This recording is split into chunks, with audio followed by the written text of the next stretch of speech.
The Assembly is now in session. Assemblymember Holden notices the absence of a quorum. The sergeants at arms will prepare the chamber and bring in the absent members. The clerk will call the roll.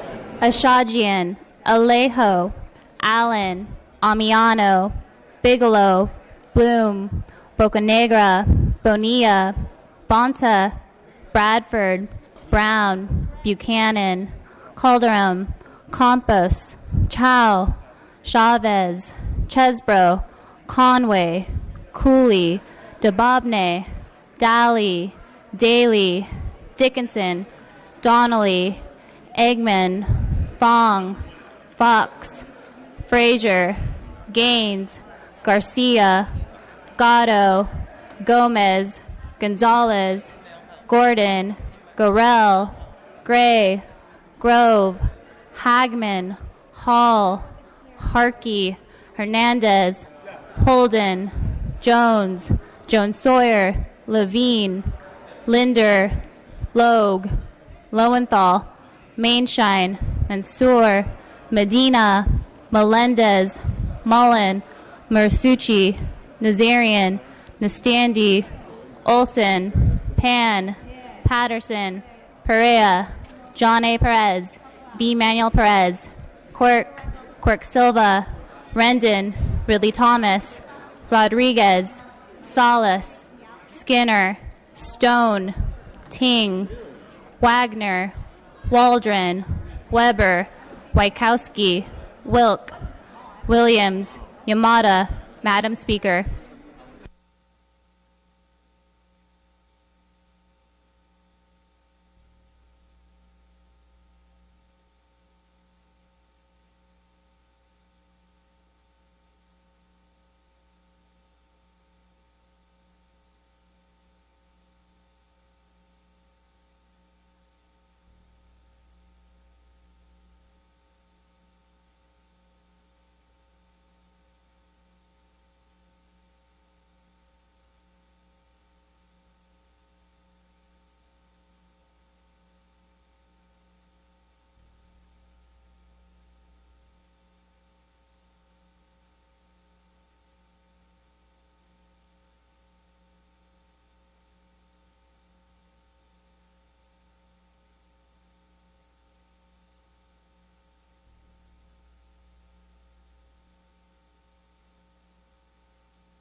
A quorum is present.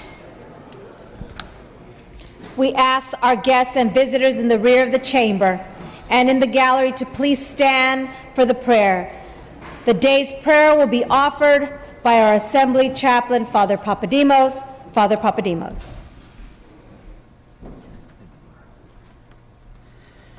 Good afternoon. Let us pray.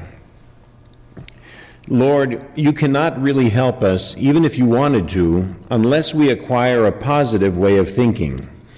The reason is because you are love, and as Paul said in his letter to the Corinthians, love is not irritable or resentful.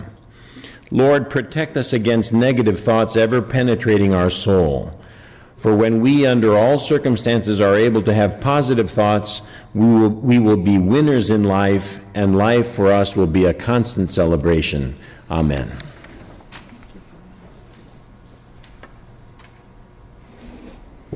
We ask our guests and visitors to remain standing and join us for the flag salute. Join Assemblymember Gomez as he leads us in the pledge. All right, ready, begin.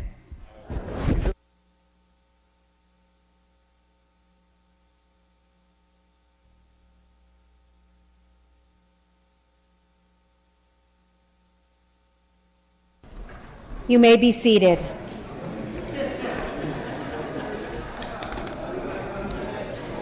Reading of the previous day journal. Assembly Chamber, Sacramento, Monday, June 9th, Mr. V. Manuel Perez moves. Ms. Conway seconds that the reading of the previous day journal be dispensed with. Presentations of petitions, there are none. Introductions and references of bills will be deferred. Reports of committees will be deemed read, and amendments deemed adopted. Messages from the governor, there are none. Messages from the Senate, there are none. Under motions and resolutions, there are no absence for today. Mr. V. Manuel Perez, you are recognized for your motions. Thank you, Madam Speaker.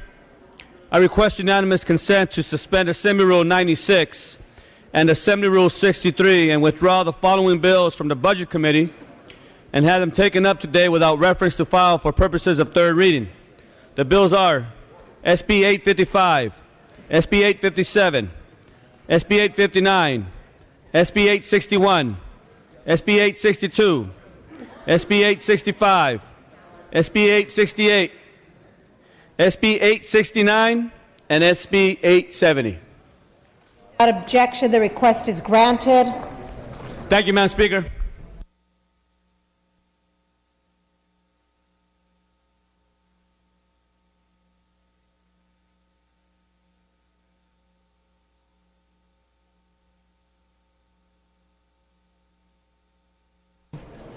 Business on the daily file. Second reading, the clerk will read. Senate Bill 1229, 721, 1134 with amendments, 1045 with amendments, and 636 with amendments. All bills will be deemed read and amendments deemed adopted.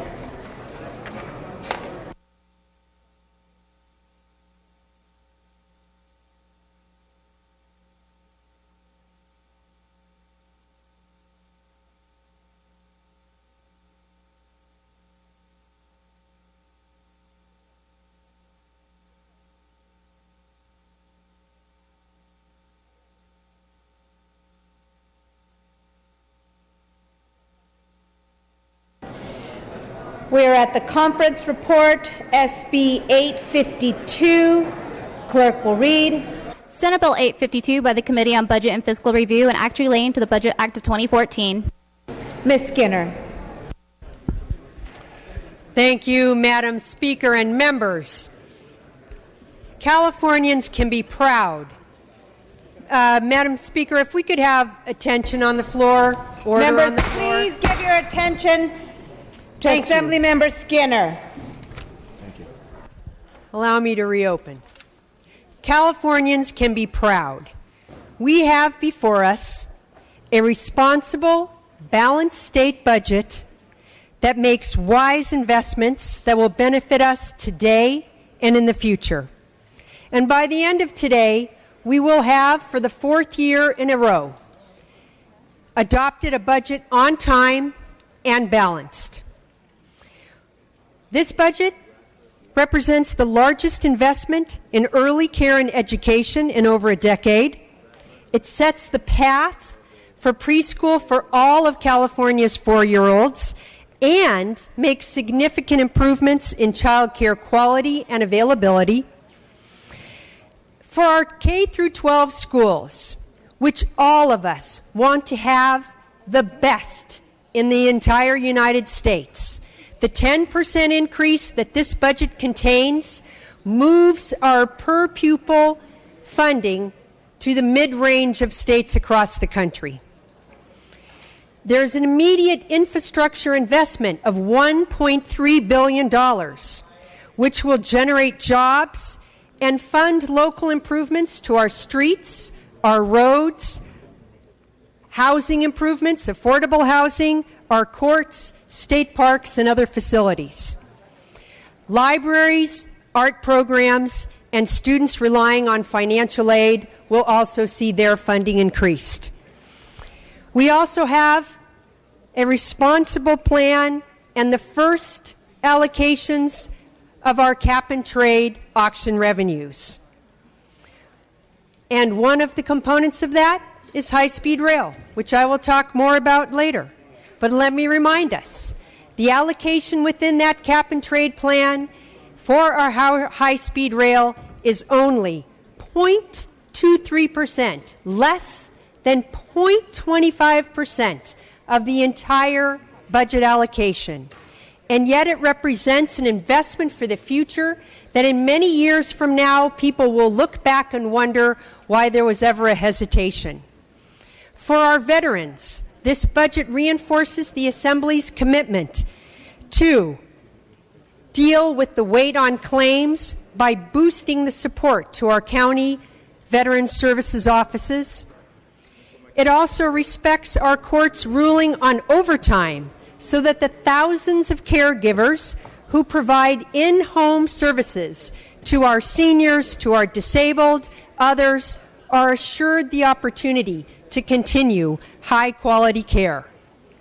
Child poverty, which unfortunately we know now affects 25% of California's kids. We make a dent in addressing that through a variety of ways. One, by providing very modest increase to the grants that they and their families live on, by providing an equal payment to relatives who may take them in for foster care, and by a number of other actions we'll describe later so that every California child can learn and grow to their full potential. We strengthen the support our communities offer to the former offenders as they begin their path to productive lives. The investments in this budget are the most significant in years. And in doing these things, we also pay down a good portion of the state's debt. We increase the amount in our reserve fund, and we put California on solid fiscal footing. Now, I know that there is a strong desire to do more. I share it. Californians across the state share it. We know that our UC and CSU system in this budget receive a 5% increase, but yet still our investment, our public investment in higher education remains at a historic low. And the increase that we provide to our courts doesn't yet fully meet their needs, and the failure to restore Medi-Cal rates is something that has to be a priority for us as we move into next year. But as I stated, this 2014-15 budget makes meaningful expenditures that will touch the lives of each and every Californian. And I'm confident that in passing this budget, we have laid the framework for continued and progressive investment into the future. So I ask for your aye vote on it. Mr. Gorell.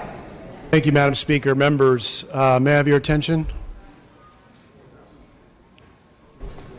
Thank you, Madam Speaker. Members, the California state budget, the most important thing that we will do this year or any legislature will do any year. The spending priorities and the priorities we set forth for this great golden state. This is the most important thing we do, folks. And what we have before us today is a mixed bag, unfortunately. The mixed bag has some things that are praiseworthy and some things that unfortunately are very negative. And I'd like to illustrate some of those for you. First of all, praiseworthy things. I think it's important to start with that. We've adopted the governor's more conservative revenues. And that is very encouraging, and that is by all measure the thing that we should be encouraging. Not just the state of California, but local governments, corporations, individuals. This is a fiscal responsibility that I'm glad that we adopted this year.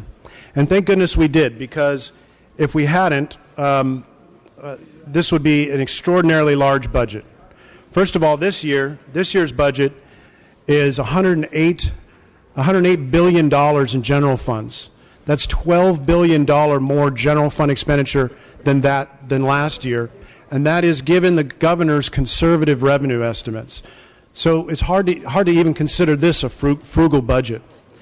And unfortunately, anyhow, and the other positive thing that we're focusing on, and I wanted to give credit to both the governor and the leadership.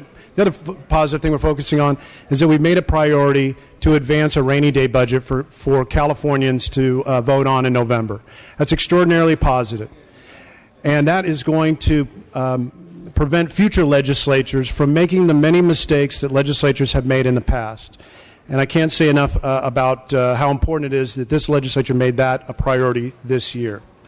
But unfortunately, the priorities of the one we did pass are inconsistent with where Californians' priorities are. We pay down, in this budget you're deciding on today, we pay down $700 million less in debt than even the governor had chosen to pay down. We create more programmatic spending than even the governor had set forth. We're growing entitlement programs in this budget, unfortunately, larger than we can adapt to, particularly in light of the fact that Prop 30 revenues will disappear in a number of years. We maintain a smaller reserve than the governor had wanted and that many members of this legislature had wanted. And that's an unfortunate development. And then we do not live up to the promises of Prop 30 in this budget. Proposition 30 we campaigned up and down the state. Various members of this legislature and the governor campaigned up and down the state saying that Prop 30 will right the public education ship, and that Prop 30 will fill the gap in public education, and it will prevent fees from going up on campuses, and it will provide the funding, the baseline funding for our CSUs and our UCs that they are calling for. Unfortunately, we're not doing that. We're spending less than 50% of the additional revenues that we are realizing as a state on public education. And we are inadequately funding our CSUs and our UCs.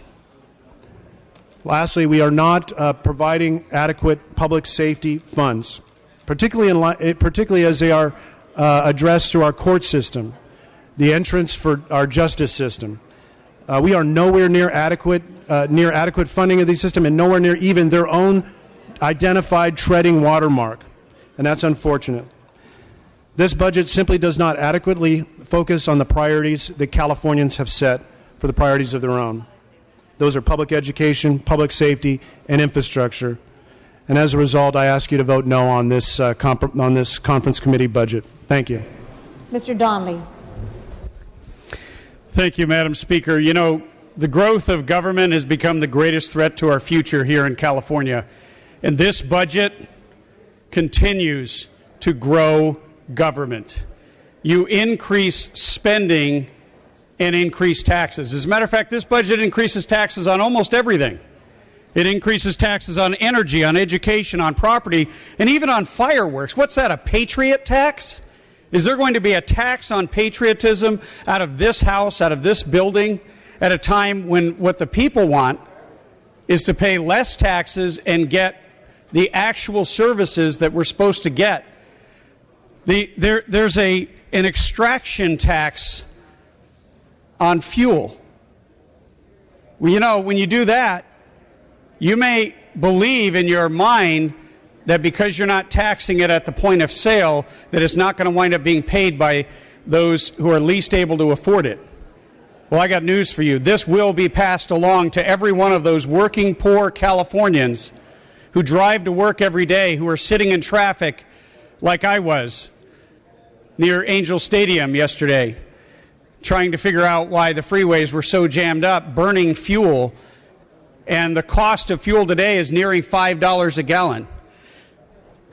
And, you know, what are we doing with all this money? There's a 25% is going to be set aside for the high-speed rail. And where does that money come from? That comes from the cap and trade scheme, which is just a capital confiscation scheme that is going to deny opportunity and jobs to Californians, all so that the governor can say that he has a legacy. Well, you know what? I wish that our legacy out of this building would be that if we were going to convene on Father's Day, that we would actually come up with a budget that honors our children and honors the future.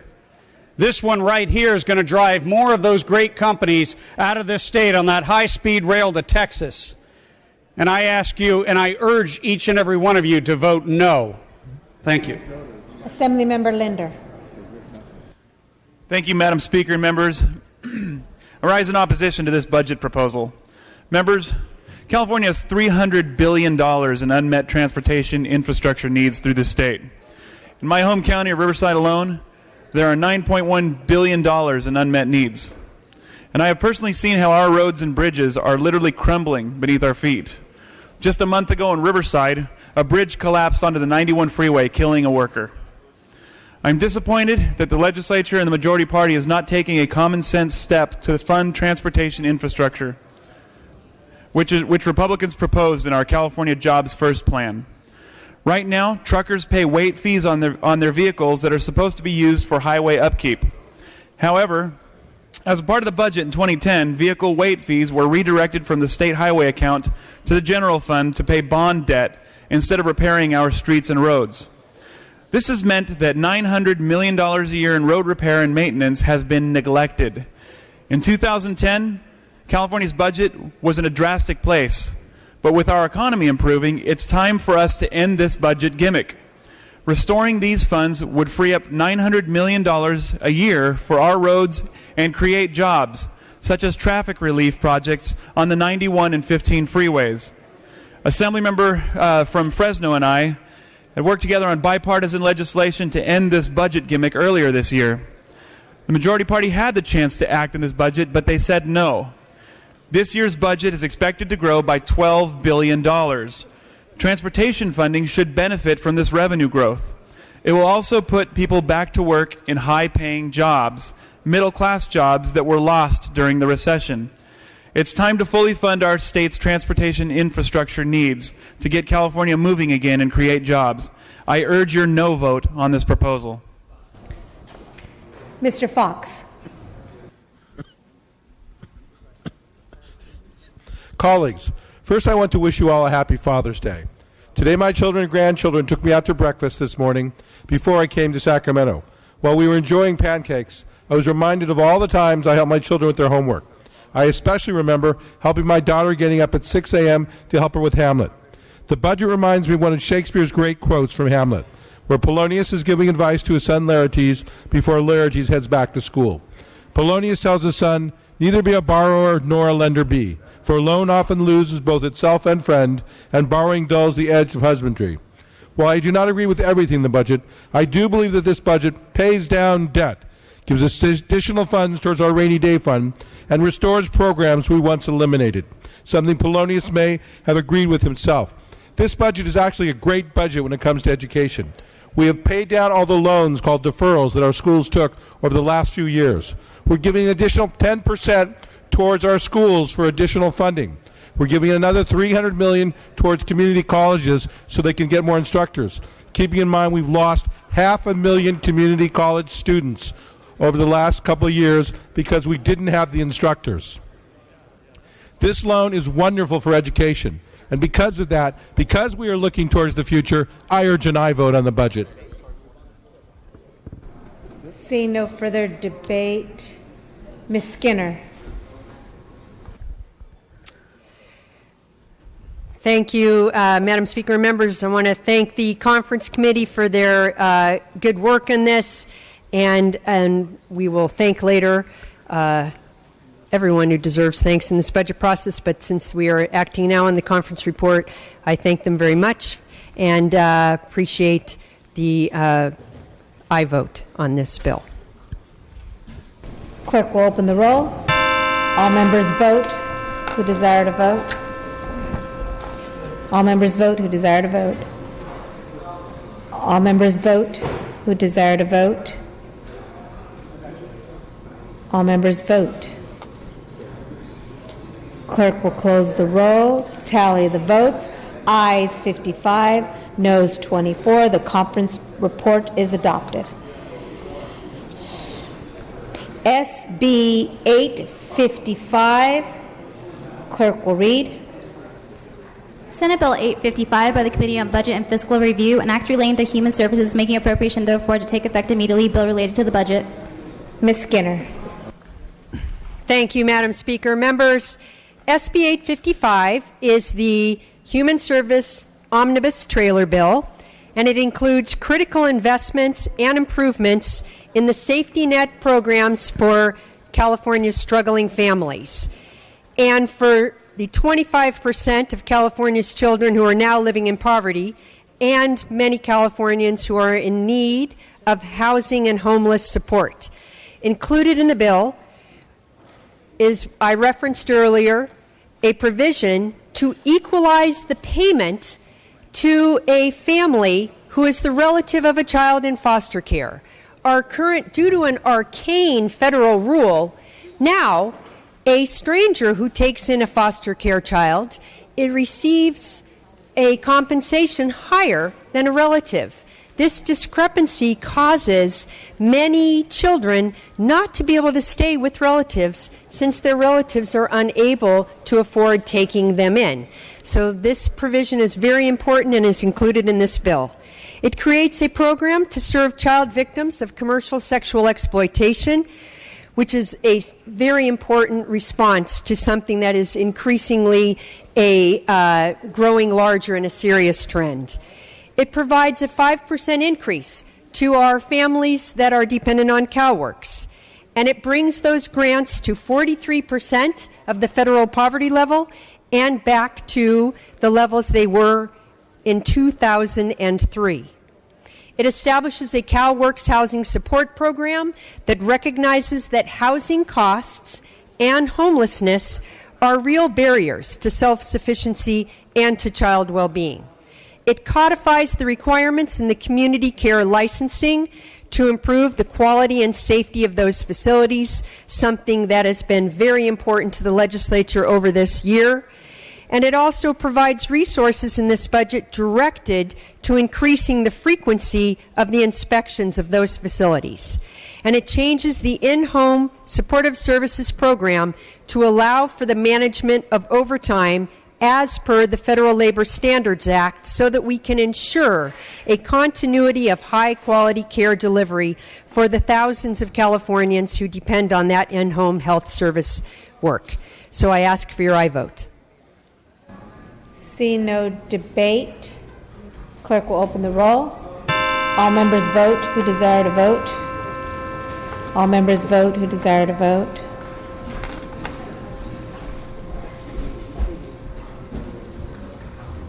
All members vote who desire to vote.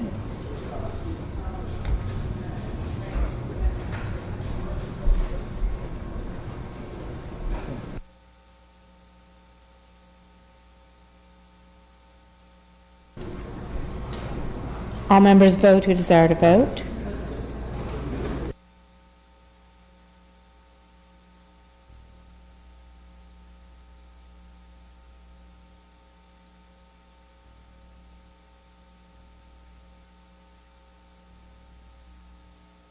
All members vote who desire to vote.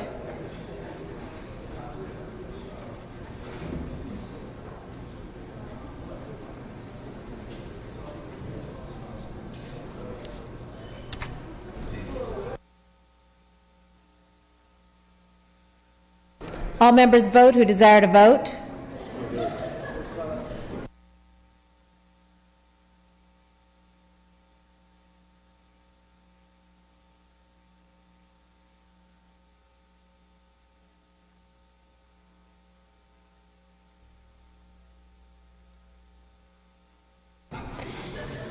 Clerk will close the roll, tally the votes, ayes 58, noes 12. The conference report is adopted.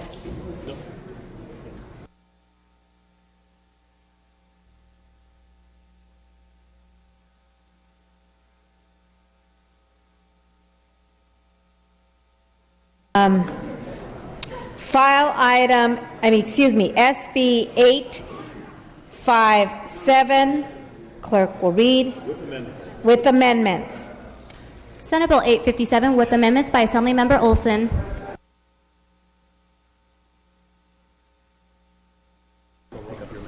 Ms. Olsen, are you ready to take up your amendments? Of course. Clerk will. Thank you, Madam. Yes, thank you, Madam Speaker and members. I rise to offer an amendment to this budget health trailer bill. This amendment would prohibit the use of taxpayer dollars to perform abortions with specified exemptions for rape, incest, and the life of the mother. Colleagues, this year's budget calls for a 40% increase in the reimbursement rate for, quote, pregnancy termination services in the Medi-Cal program. Many underserved Californians are experiencing difficulty with obtaining health care due to low reimbursement rates. And yet, this trailer bill proposes to spend taxpayer money to increase reimbursement rates for abortions only, not for any other procedures. This violates the belief of millions of Californians. The money could be better spent making sure that all Californians have the health care that they so desperately need in our communities. I ask that you join me in supporting this amendment and reassure the people of California that their tax dollars are being used to help those who are truly sick. I respectfully ask for your aye vote on this amendment to SB 857. Mr. Emmanuel Perez. Thank you, Madam Speaker. I'd like to move to lay the amendments on the table, please. This motion is not debatable and may not be amended. It takes a majority of those present and voting to adopt Mr. Perez's motion. The clerk will open, second by Mr. Holden.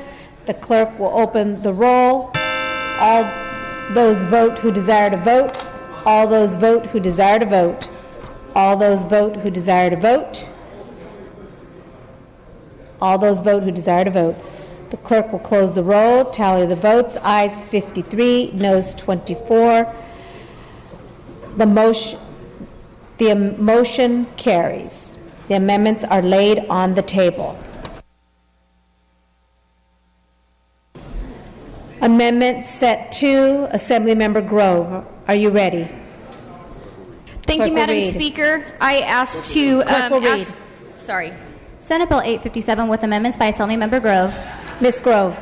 Madam Speaker, I asked to have amendments related to this bill to be brought up. I rise to offer this amendment to this budget trailer bill because this amendment prohibits the use of taxpayer dollars for the purpose of providing or for underwriting the cost of abortion due to sex selection, also known as gendercide. The United Nations estimates that upwards of 200 million girls are disappearing off the face of this earth. And this is not just a third world issue. This is happening right here in California. Many falsely believe that this practice, which has become known as gendercide, is only found in specific nations other than the United States of America. However, there's undeniable evidence that this is happening right here in the state of California. And to think that taxpayers today are providing for abortions to take place just because the baby is a girl, I think that every woman on this floor should stand up and support the idea that we need to stop that from happening. Just to have an abortion because the baby is a girl is a completely unacceptable, and it is against all women and truly the next war on women. So I would ask that you vote for these amendments and allow them to be set in this bill so that we can no longer fund abortion strictly for the purposes of killing baby girls. Mr. V. Emmanuel Perez. Thank you, Madam Speaker. I'd like to move to lay the amendments on the table. This motion requires a second by Mr. Holden. This motion is not debatable and may not be amended. It takes a majority of those present and voting to adopt Mr. Perez's motion. The clerk will open the roll. All members vote who desire to vote. All members vote who desire to vote. All members vote who desire to vote. The clerk will close the roll, tally the votes. Ayes 54.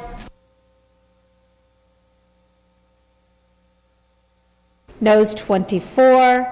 The motion carries. The amendments are laid on the table. Set 3, Ms. Waldron, you're recognized. Clerk will read. Senate Bill 857 with amendments by Assemblymember Waldron. Ms. Waldron. Thank you, Madam Speaker and members. I rise to offer amendments to SB 857, the Budget Health Trailer Bill. These amendments will prohibit the use of taxpayer dollars for the purpose of providing for or underwriting the cost of an abortion on any emancipated minor without first notifying the parents or legal guardian of that minor. As a mom, I know that from getting a tattoo, body piercing, or visiting a tanning bed, to voting, consuming alcohol, to gambling at a casino, even going to a dentist to get teeth cleaned or receiving a Tylenol at school requires parental involvement and acceptance. Hardworking taxpayers should not be paying for abortions on young girls when their parent or guardian doesn't even know about it. This is serious surgery without parental knowledge. I urge you to support this amendment. Thank you. Mr. V. Emmanuel Perez. Thank you, Madam Speaker. I move to lay the amendments on the table, please. This motion requires a second. Mr. Holden seconds the motion. This motion is not debatable and may not be amended. It takes a majority of those present and voting. Mr. Perez, On Mr. Perez's motion, the clerk will open the roll. Mr. Perez is asking for an aye. Ms. Waldron is asking for a no. All members vote who desire to vote. All members vote who desire to vote. All members vote who desire to vote. The clerk will close the roll, tally the votes. The motion is ayes 54, noes 24. The motion carries. The amendments are laid on the table. We're back on the bill. Clerk will read. Senate Bill 857 by the Committee on Budget and Fiscal Review relating to health and making an appropriation therefore to take effect immediately. Bill related to the budget. Ms. Skinner. Thank you, Madam Speaker. Members, so 857 is the omnibus health trailer bill, and it contains a variety of provisions that are integral to the implementation of the health portion of this budget to protect the access to health care for senior, disabled, and other Californians. The bill increases the eligibility for full-scope Medi-Cal for low-income pregnant women. It preserves the continuity of care for our frail, elderly Californians that are covered through the dual special needs plans. It eliminates the Managed Risk Medical Insurance Board. It reestablished and updates the financing for the Martin Luther King Jr. Community Hospital in Los Angeles, which will allow it to reopen next year. And it covers out-of-pocket costs for HIV/AIDS patients who obtain coverage through our Covered California Exchange. I ask for your aye vote. Ms. Waldron. Thank you, Madam Speaker and members. I rise today to speak to a glaring omission in this year's budget, the failure to address the unacceptably low reimbursement rates paid to all Medi-Cal providers. In 2011, Medi-Cal provider rates were cut across the board by up to 10%. Now that the state's finances have improved, we should restore these cuts before it's too late. As you are no doubt aware, our state has received high praise for signing up nearly 2 million people into Medi-Cal as a result of the ACA. Even before these new enrollees entered the system, access to care within Medi-Cal was already extremely lacking. Whether you're a patient seeking a physician, dentist, skilled nursing facility, or another Medi-Cal provider, the low reimbursement rates have made finding care nearly impossible in some areas. For example, the cut will devastate the Palomar Health Via Palmerado, a skilled nursing facility that serves a safety net population down in San Diego. This cut, which equals approximately a 30% daily rate decrease, will translate into cash losses exceeding $4 million that operates on a margin of less than $2 million. It's important to note that some Medi-Cal providers like Palomar Health Via Palmerado simply can't wait for us to find the political will to restore this damaging cut. And once they close their doors, it will be too late for these vulnerable Medi-Cal beneficiaries. I urge we act quickly to ensure the access to care we've promised, and I urge a no vote. Seeing no further debate, Ms. Skinner. Thank you. As we proceed through this upcoming year, the administration is required, by virtue of language in this trailer bill, to provide the legislature updated information on the impacts of the Medi-Cal rate cuts, the number of people on Medi-Cal, and various other data that will be necessary for the legislature to take the action to adjust this provider rate issue.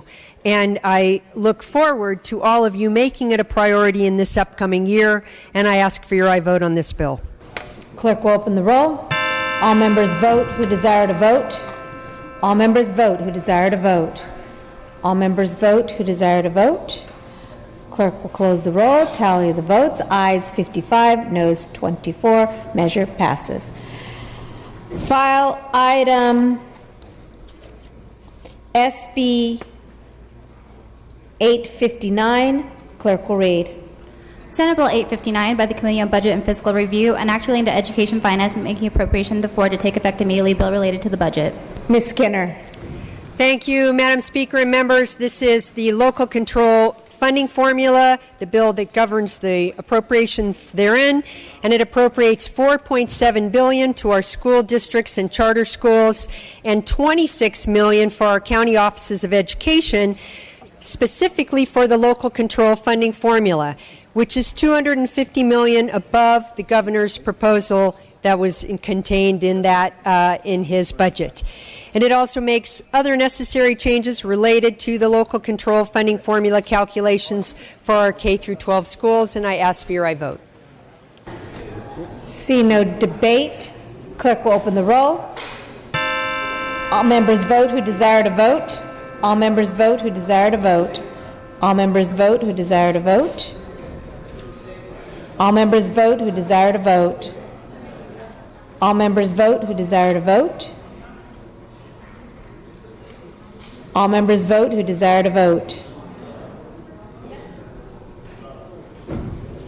Clerk will close the roll, tally the votes. Ayes 76, no 0.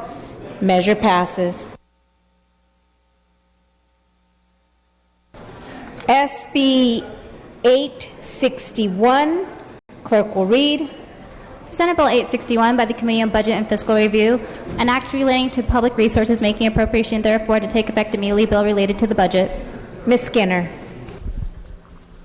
Thank you, Madam Speaker and members. SB 861 is our resources trailer bill, and it makes various statutory changes necessary to implement the budget package related to our environmental protection, our resources, energy, and agriculture. So let me point out a few highlights in the bill. It authorizes the Oil Spill Prevention and Administration Fund to be used for inland spills, which is something, as we see the increase of crude being transported by rail, is very important to California. It provides the necessary statutory authority to transfer the drinking water program from the Department of Public Health to the Department of Water Resources, the State Water Resources Control Board. And it extends the revenue generation program at our state parks and the Department of Parks and Recreation, and diversifies our local Conservation Corps funding to ensure that they are protected from proportional reductions. And I ask for your I vote. See no Mr. Gorell, excuse me. Just wanted to see if you were all awake. Just wanted to see if you were all awake. Mr. Gorell. Thank you, Madam Speaker. Thank you, Madam Speaker, members. Just to highlight for my fellow members that this bill does expand massive new fees against in-state companies that at one time was just out-of-state companies. Massive new fees upon some of our state's job creators that is objectionable. Secondly, it allows the California Coastal Commission to impose civil penalties against property owners through a process that I believe creates some significant threat to property owners up and down the state, and is an overreaching exercise of the power of the Coastal Commission. And for these reasons, I am going to oppose this measure and ask you to do the same. Thank you. Seeing no further debate, Ms. Skinner. I'll answer your question. Thank you. My opening remarks were sufficient. I ask for your I vote. Clerk will open the roll. All members vote who desire to vote. All members vote who desire to vote. All members vote who desire to vote. All members vote who desire to vote.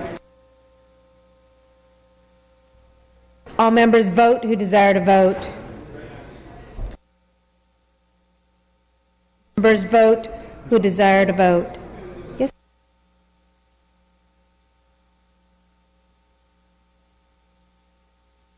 All members vote who desire to vote.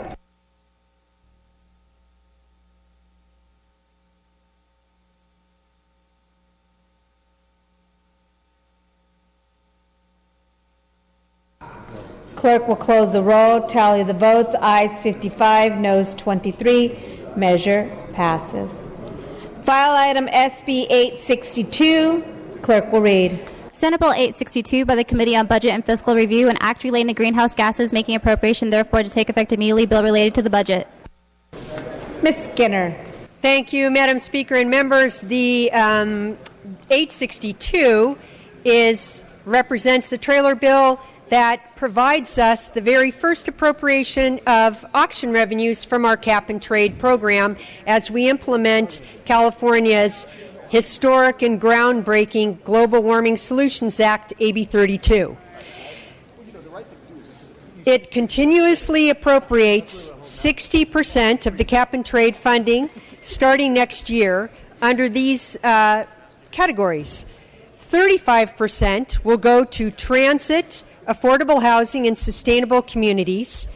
And within that transit package, 15% will go directly to our local transit agencies. High-speed rail. 25% of this allocation will be continuously appropriated for high-speed rail.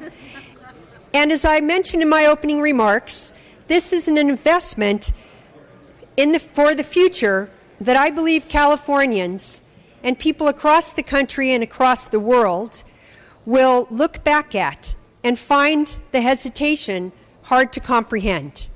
Every major economy in the world has a high-speed rail system.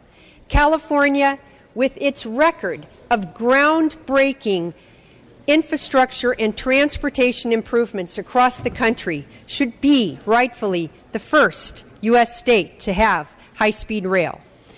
I want the members to reflect for a moment on some investments that our federal government made during the height of the Depression that we rely on each and every day here in California and for which we can't imagine being able to survive. LAX and the Long Beach Airport, two recipients of funding during the Depression, our Hetch Hetchy water system, the Port of Oakland, many, many more essential projects throughout California received investments like we are making today for high-speed rail. Let me go on to some of the other highlights of the cap and trade expenditures. It addresses the concerns of our increased oil by rail imports by including an oil spill response cleanup. And it enables that 40% of the funds in our cap and trade auction revenues are available in the years to come for flexible appropriation dependent on the priorities that the legislature determines for things like low-carbon transportation, urban forestry, and other natural resources programs. The bill includes tough reporting and accountability measures to ensure that all of the funds result in a reduction of greenhouse gases and have a strong nexus to the program. Thank you. Mr. Gurrell. Thank you, Madam Speaker. Members, there are a number of objectionable components to this measure that I have to bring to your attention. The first is that this portion of the trailer bill, this portion of the budget, completely ignores the LAO's concerns and our concerns that the appropriation of this money from cap and trade is probably not only an inappropriate appropriation, but is probably an unconstitutional appropriation. Specifically, this pulls billions of dollars out, and those billions of dollars are not returned to ratepayers. They are not returned to the economy. And in fact, they're returned to projects that in total meet only 1.4% of our state's emissions goal.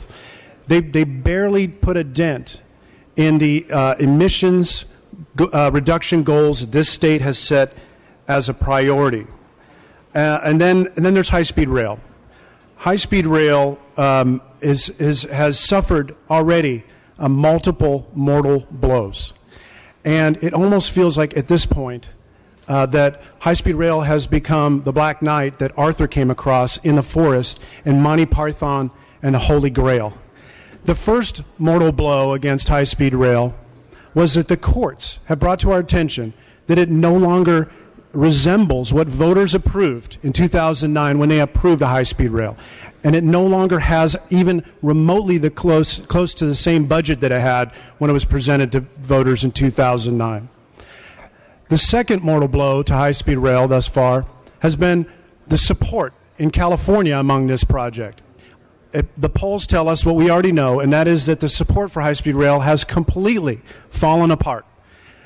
The third mortal blow to high-speed rail has been that this last week, the House of Representatives in bipartisan action,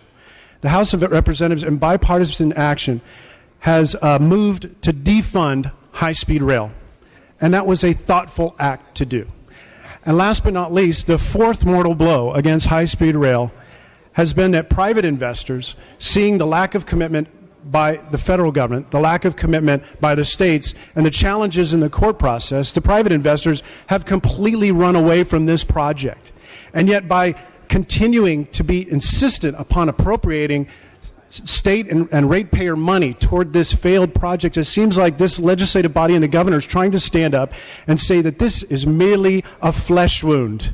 This is not. High-speed rail is dead. And as a state, we need to give up on this particular project. There are private investors out there that are willing to put up private projects with private money and move people from Northern California and Southern California other way around. That's what we need to do now. We need to take this back to the voters, allow them to unwind it, and not waste one additional dollar of taxpayer money on high-speed rail. Thank you. Ms. Harkey. Thank you, Madam Speaker and members. I know there's a lot of new members on the floor, but we are continuously appropriating funds from cap and trade for high-speed rail. That means you will not see it again. It will not come through committee. It's continuously appropriated. I don't know who wants to give up their power or their ability to monitor in that fashion, but I wouldn't think any of you would. This is one area where I know TransDef, which is not on my side of the aisle, but more on the environmental side of the aisle, very much so, as a matter of fact, in Northern California, has filed a suit on this cap and trade. There's been numerous. And so I would just ask you, using cap and trade revenues for a project that is going to increase greenhouse gases. Well, we can have greenhouse grasses, but we can have greenhouse gases increase for the next 30 years. Well, Tommy would like grasses, and I understand that, but we're talking about cap and trade. Cap and trade addresses greenhouse gases in AB 32, and it's meant to reduce them. So TransDef has filed a suit saying, why would you allow such a violation of AB 32 here? And I ask you one more. I've spoken for years on the high-speed rail project. Really, we need say no more. Everybody knows it's got fatal flaws. The problem is that you are continuously appropriating fees and taxes, in essence, for this project. I don't think you want to give away your authority that way. I think this could have been better negotiated, and I do request an aye vote on this part. Thank you, or no vote. Sorry, I'm getting confused with Tommy. Thank you. Ms. Grove. Thank you, Madam Speaker. I do rise in opposition of this bill to reiterate what my colleagues have said. This applies a continuous appropriation to fund high-speed rail at 25% of all revenues that come in from cap and trade. Under cap and trade AB 32 of 2006, it says that it's to reduce greenhouse gas emissions by 2020. Even if you started a high-speed rail project with the monies that's coming from cap and trade, the ROI for cap and trade emissions, because it would cost so much emissions to be emitted into the air just under the construction phase, the ROI, or return on investment for emissions, is 82 years, which means you wouldn't recap all the emissions for 82 years just based on building the project, which does not meet the AB 32 requirements. To allow a continuous appropriation means that it doesn't ever come back to this body for us to discuss again.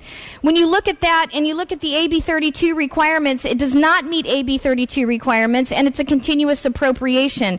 I would ask that you vote no on this bill, and I can tell you that just the other day, the House voted not to extend any more federal funds. There are no private investors coming out of the woodwork to invest in this project because they believe it is a boondoggle, exactly what it's been portrayed as. We spent billions so far, and there's not 1 ounce of track even laid. All consultants are being paid, and it's like we're just going to continue investing money in this project until somebody finally says it's not going to happen. But we've wasted billions of dollars in that process that could be used for water, for our farmers. You know, our Governor Jerry Brown, declared a state of emergency for our water because of the drought, and this body still has failed to act on that. Our farmers still do not have 1 ounce of water to grow crops and feed this nation, and that's pretty sad. We have fallowed ground in the Central Valley. We've got trees being uprooted. So when you look at all the dollars that's going to a project that is never going to get off the ground, and it's just a payoff to the unions so that they can continue to fund their wages, it's unacceptable that this body doesn't stand up against them and stop this from happening. I ask for a no vote. Mr. Emanuel Perez. Thank you. Seeing no further debate, Ms. Skinner, you may close. Yes, I appreciate that our floor debate got into the weeds in this $250 million appropriation regarding high-speed rail, and I will remind us that this is our historic first allocation of revenues from our cap-and-trade auction, and I ask for your aye vote. Clerk will open the roll. All members vote who desire to vote. All members vote who desire to vote. All members vote. Clerk will close the roll. Tally the votes. Ayes 53, noes 23. Measure passes. File item, SB 865. Clerk will read. Senate Bill 865 by the Committee on Budget and Fiscal Review, an act relating to the state budget, making appropriation therefore to take effect immediately. Budget bill. Ms. Skinner. Thank you, Madam Speaker and members. So this supplemental appropriations bill, SB 865, reflects that every year there are unexpected expenses that occur that we need to true up our books, and we use a bill, this one, often called a deficiency bill, to do so. This year there are $554 million in costs that we need to appropriate, meaning the fiscal year we're in right at this moment, to true up our books before the year ends. And almost all of this is due to some of the costs in Medi-Cal due to our increased enrollment. The funds have already been spent. The costs were accounted for in the 14-15 budget package. I ask for your aye vote. Seeing no debate, clerk will open the roll. All members vote who desire to vote. All members vote who desire to vote. All members vote who desire to vote. All members vote who desire to vote. All members vote who desire to vote. Clerk will close the roll, tally the votes. Ayes 66, no 6. Measure passes.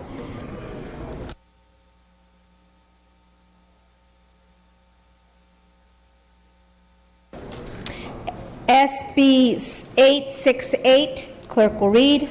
Senate Bill 868 by the Committee on Budget and Fiscal Review, an act relating to water, making an appropriation therefore to take effect immediately. Bill related to the budget. We're going to hold off on this one. Pass temporarily. We're going to go to SB 869. Clerk will read. Senate Bill 869 by the Committee on Budget and Fiscal Review, an act relating to school facilities, declaring the urgency thereof to take effect immediately. Ms. Skinner. Thank you, Madam Speaker, members. SB 869 is the trailer bill for education facilities. It shifts remaining bond authority from two specialized school facility programs, the High Performance Incentive Grant and the Career Technical Education programs, and it shifts them to new construction and modernization. The new construction and modernization programs have no remaining bond authority, yet there is high demand on that particular program. There's approximately $400 million worth of projects that have been submitted to date. So by taking this action, we match limited state resources with local needs for school facility funding. I ask for your aye vote. No debate. Clerk will open the roll. All members vote who desire to vote. All members vote who desire to vote. All members vote who desire to vote. All members vote who desire to vote. All members vote who desire to vote.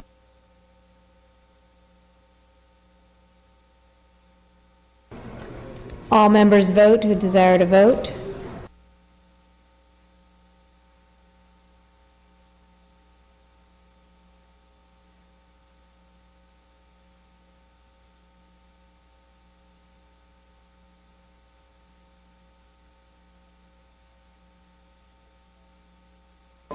Close the roll, tally the votes. Ayes 77, no 0. On the urgency, ayes 77, no 0. On the bill, the measure passes.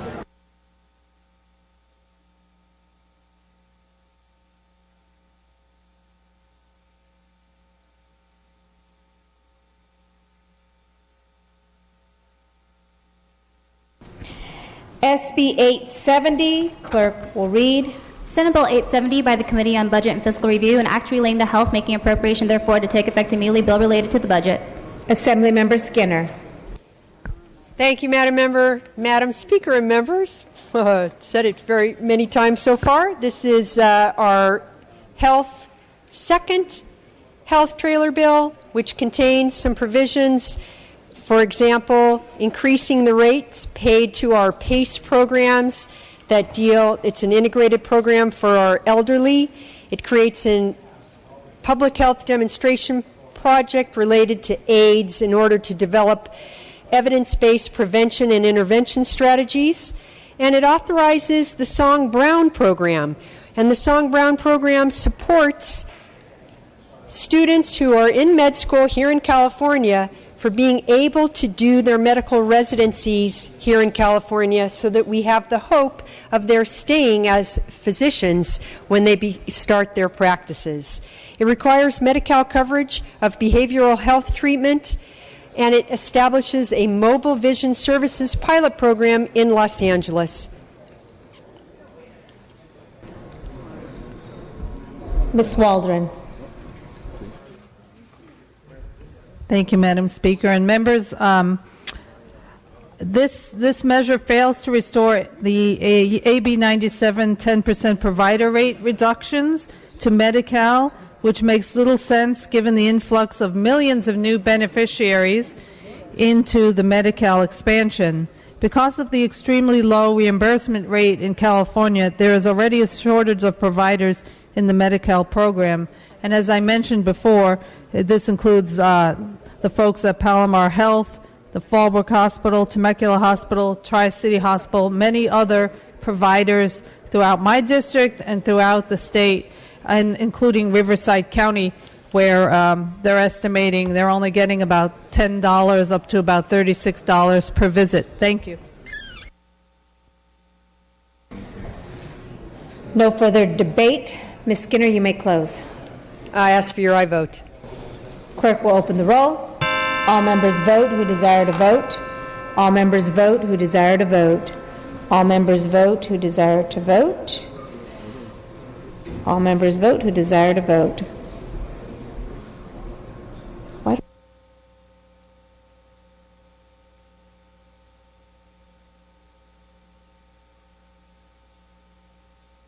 Clerk will close the roll, tally the votes. Ayes 55, noes 24. Measure passes. Mr. V. Manuel Perez, you are recognized for motions. Thank you, Madam Speaker. Pursuant to Assembly Rule 96, I request unanimous consent to re-refer the following bills to committee. SB 506, Hill, from the Public Safety Committee to the Rules Committee. SB 544, Desaulnier, from the Education Committee to the Transportation Committee, then back to the Education Committee. SB 580, Jackson, from the Public Safety Committee to the Rules Committee. SB 983, Hernandez, from the Local Government Committee to the Rules Committee. And SB 1323, Liu, from the Revenue and Taxation Committee to the Rules Committee. Without objection. Thank you, Madam Speaker.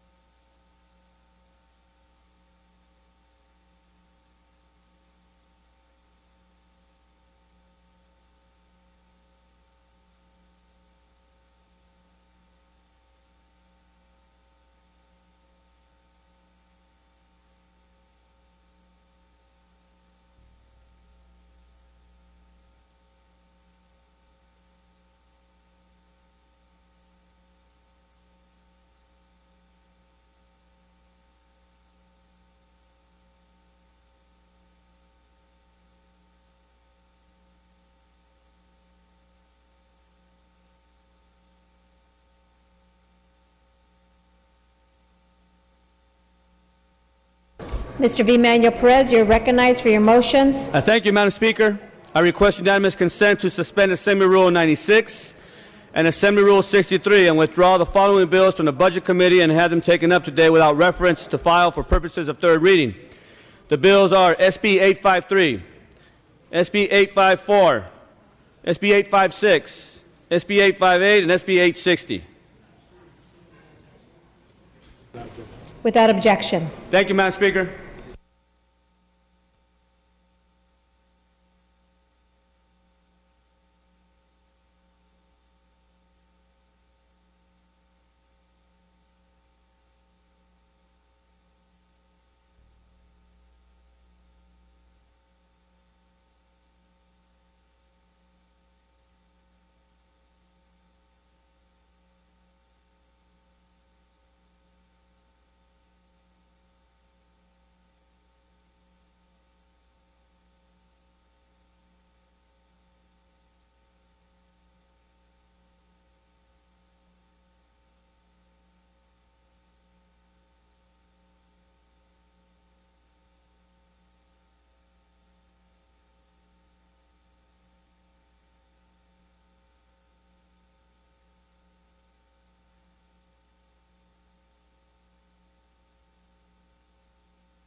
We're going to move to SB 853.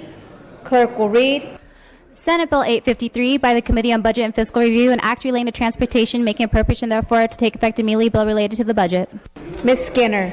Thank you, Madam Speaker and members. 853 is the transportation trailer bill. It contains a mix of transportation items, including the increasing the number of electric vehicle stickers for high occupancy vehicle lanes to deal with the shortfall that's occurring between now and the end and December 31st. It makes other changes necessary to implement the budget, and I ask for your aye vote. No debate. Clerk will open the roll. All members vote who desire to vote. All members vote who desire to vote. All members vote who desire to vote. All members vote who desire to vote.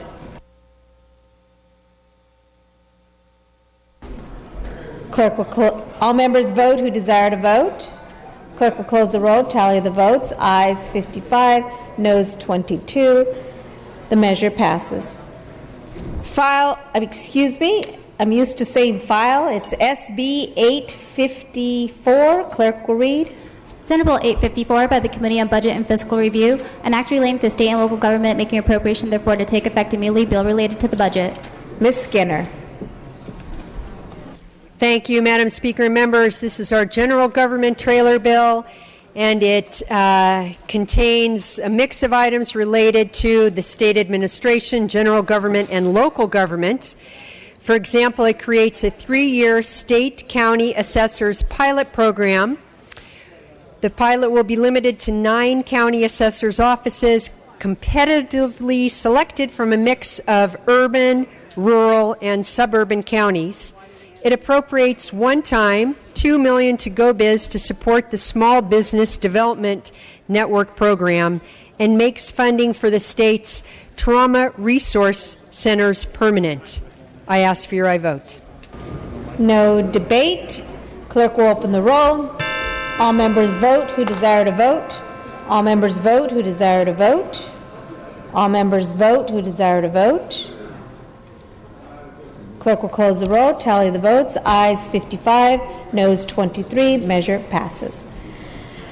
SB 856. Clerk will read. Senate Bill 856 by the Committee on Budget and Fiscal Review, an act relating to developmental services, making appropriation therefore to take effect immediately, bill related to the budget. Assemblymember Skinner. Yes, Madam Speaker and members, this one is related to our developmentally disabled services, and it makes systemic changes in those services that are responsive to the stakeholder input and the health and social needs of our disabled folks. And some of the changes includes that it implements recommendation from the Task Force on the Future of Developmental Centers. It includes authorization for enhanced behavioral supports homes and the community crisis homes. It also includes authorization for acute crisis centers in Sonoma and Fairview.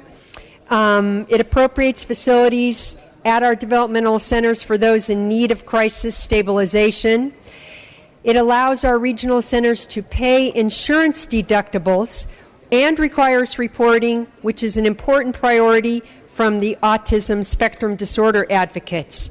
An especially proud and significant inclusion in this bill is the restoration of Early Start, which changes the eligibility for babies and toddlers 0 to 3 to the level that it was before the 2009 reductions. Finally, it improves the minimum wage increases for our regional center providers and our regional centers and providers. I ask for your aye vote. Ms. Grove. Thank you, Madam Chair. Madam Speaker, for all the reasons that the budget chair cited in this, I too ask for an aye vote. Ms. Skinner. Ask for your aye vote. Clerk will open the roll. All members vote who desire to vote. All members vote who desire to vote. All members vote who desire to vote. All members vote who desire to vote. All members vote who desire to vote. All members vote who desire to vote. Clerk will close the roll. Clerk will close the roll, tally the votes. Ayes 76, noes 0. Measure passes. SB 858, clerk will read. Senate Bill 858 by the Committee on Budget and Fiscal Review, an act relating to education finance, making appropriation therefore to take effect immediately, bill related to the budget. Ms. Skinner. Thank you, Madam Speaker and member. This trailer bill regards our Prop 98 package for our K-12 schools and community colleges. It provides a 10% increase in funding levels over last year for K-12 schools. It pays down $5.2 billion in the deferrals for K-12 and the community colleges, and includes a trigger for a further deferral payment of $992 million if the Proposition 98 revenues are higher than projected. It provides $450 million in one-time funding to pay down some mandates we owe our K-12 schools. It prioritizes funds for the implementation of the Common Core standards, and very especially, as I referred to in my opening statement, makes a significant investment in state preschool and child care by providing services to an additional 13,000 California children. It deals with the fact that we have not adjusted the rates that we pay to our child care providers for a great number of years, and it increases those rates for an average of 5 to 9%, and additionally provides on grants of $50 million total in ongoing funding to improve the quality of child care services for their facilities and for training for child care providers and other aspects of child care delivery. It also establishes the 250 criteria for this second allocation of $250 million for the Career Pathways Trust, which supports our career technical education programs. Finally, it requires our school districts to document having a local reserve above the recommended level to prevent excessive local reserves in strong fiscal years when reserves are maintained at the state level. Mr. Gorell. Madam Speaker, members, there are some good things in this particular trailer bill, but there is definitely one element here that I need to bring to everyone's attention, and that's the absurd addition of trailer bill language that reduces local control by capping local school districts' reserve budgets.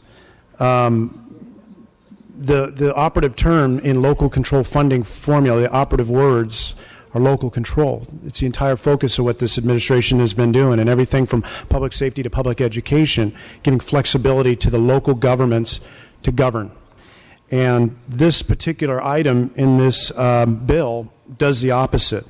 It does the opposite of what, as a state, we're trying to do, which is to encourage savings and reserves so that we can fight through the downturns in the economies when our revenues disappear.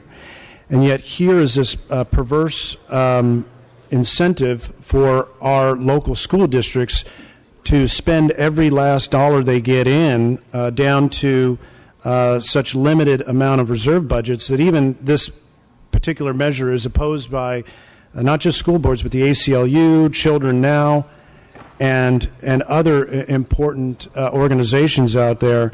It is unfortunately the development of late-minute politics, and I ask you to be vigilant in that as you look at this measure to determine whether you support or oppose it. Thank you. Ms. Olsen. Thank you, Madam Chair and members. I, too, rise in opposition to SB 858 and would ask all of my colleagues, Republicans and Democrats alike, to vote against this bill if you care about our kids and if you care about the state of education in California. There are a few good things in the bill I will agree with, and it was actually something that I probably would have been supportive of prior to late last week, but a couple of problems.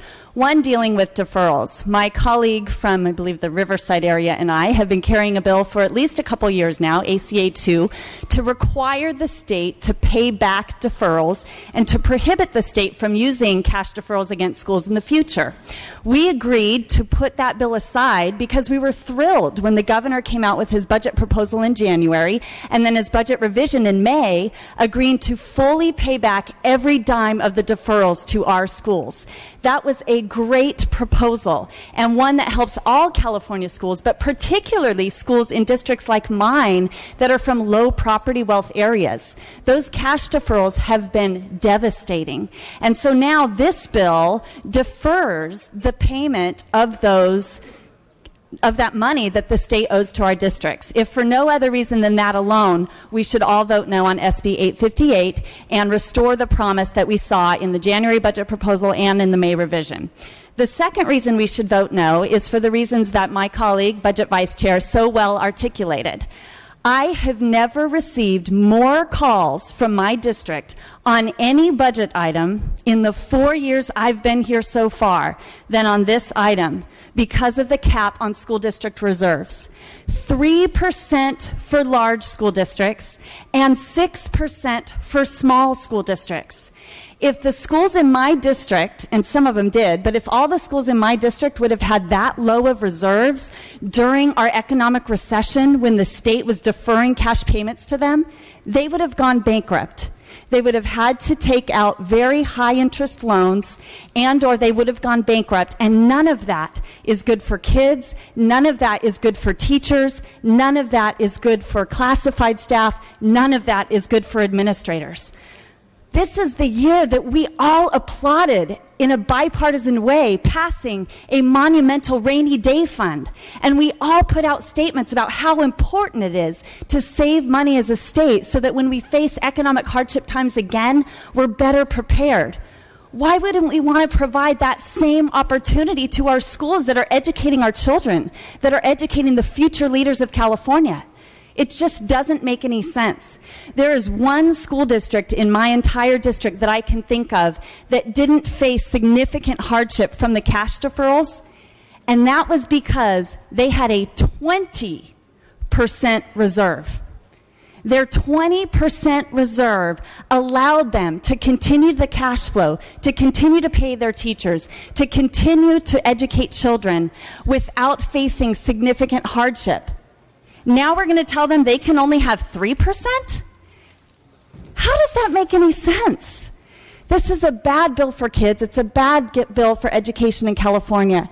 We have made great strides over the last couple of years through the local control funding formula, through the beginning of implementing Common Core. We're on a better path than we've been in years when it comes to educational excellence and setting up California children for success in what is becoming a global market. Let's not take a step backwards today by passing this bill. Let's start over. We have time to rewrite this one and do it again. Please consider voting no on SB 858. Ms. Conway, you're recognized. Thank you, Madam Speaker. Sorry, Mr. Nastandy. Guess you get to close. Members, I rise in opposition to this budget proposal. Earlier this week, the court ruled in the Vergara case that students were being denied equal access to education based on our outdated tenure laws and layoff policies. This was a huge victory for students, particularly low-income and minority students. I am hopeful that it will lead to the day when every student, especially those in low-performing schools, can learn from a great teacher.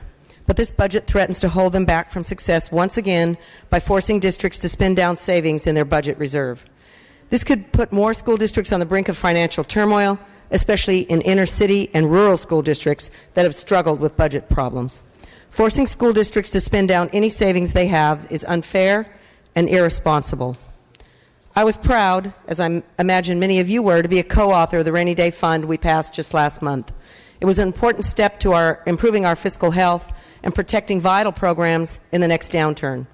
It is unfair that at the same time this legislature is building a strong rainy day fund for our state, we are forbidding local districts from making those same smart budgeting decisions for themselves. In 2009, many school districts had strong reserves and they were able to avoid devastating cuts to important programs. If reserves are capped, this cut future years will be deeper. That is why the ACLU and Children Now oppose this provision. Permission to read, Madam Speaker? Without objection. In their letter to the conference committee, the ACLU and Children Now point out that without adequate reserves, low-income students are the ones that suffer the most when district budgets fluctuate. Programs outside of the core program, serving primarily high-need students, are often the first to be cut, making it even more difficult for the most vulnerable students. What the ACLU and Children Now understand is that this provision will make it harder for students in these schools to have the opportunity to learn from a great teacher.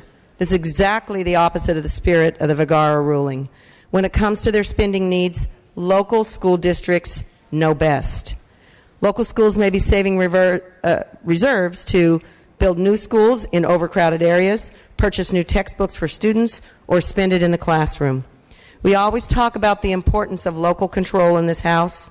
This bill strips every ounce of local control from school districts and prohibits them from managing their money in a way that works best for them. The budget also falls short in one other area. It fails to include vital language that would allow for better accountability in the implementation of the local control funding formula. The purpose of this language was to ensure that the neediest schools got their fair share of funding. However, without this important accountability language, it strips us of our ability to keep this process open and accountable. Something you may not have been able to predict, maybe not even myself, that I would ever say, but members, please join me, the Republican caucus, the ACLU, and Children Now. Let's put our kids first and vote no. Assemblymember Nastandy. Thank you, Madam Speaker. A lot of these votes that we have today are fairly partisan, yes and no, not much debate needed, and I apologize for being redundant here, but I think it's important occasionally to stop and have a little debate about what we're doing on a particular bill, and I think this is important to reiterate what happened. Some of us that were here in 2009, we had a devastating budget. The state, obviously we had to make painful cuts. There was a tax increase. But I think the worst part of it was we reached down to our local governments, to our school districts, stole their money. They had put money aside. We took that money from them, and we forced some school districts to go borrow money. They had to go out and borrow money to meet their expenses because we were taking it away from them. And then, just to top it off, we wouldn't pay them interest on the money that they borrowed. What we've been doing to school districts, our history here, is something to consider when we want to think about incentives, when we want to say the incentive to save, to do well with your tax dollars, to find cost savings, to engineer programs, to allow you to put money to the side. We're going to disencourage or disincentivize school districts. I made up a word there, Connie, disencourage. Disincentivize school districts from doing that. I think that's just wrong. So please let's stop, think about what we're doing, allow school districts to be creative, to actually save money, save taxpayer dollars, be prudent, and put money to the side. I think that's healthy, and I urge a no vote on the bill. Thank you. Assemblymember Bonilla. Thank you very much, Madam Speaker. I think this is one of the most meaningful and important votes that we're going to be able to take today because we all agree on the importance of education. Just in some of the discussion from my colleagues, I wanted to make sure that we had a very clear understanding of what we were really voting on today, because there seems to be some misunderstanding. We do support reserves for our schools.